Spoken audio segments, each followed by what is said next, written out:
প্রভু জগন্নাথ দেবের রথযাত্রা ও তার তাৎপর্য।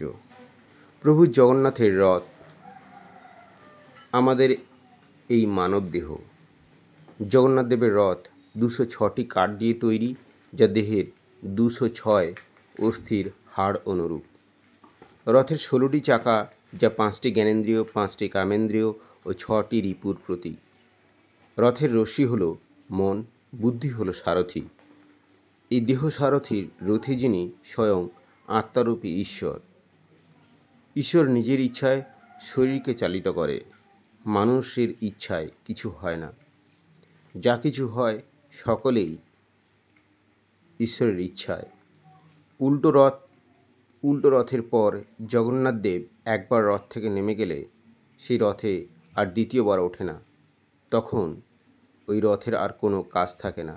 তাকে ভেঙে কাঠ পুড়িয়ে জগন্নাথ দেবের ভোগ রান্নার কাজে লাগিয়ে দেওয়া হয়।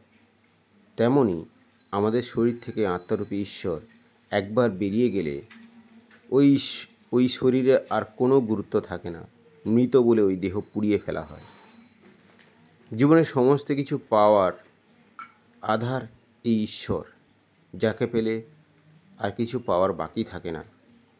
জগতের নাথ প্রভু জগন্নাথ সকলের মঙ্গল করুন। জয় জগন্নাথ, জয় জগন্নাথ, জয় জগন্নাথ।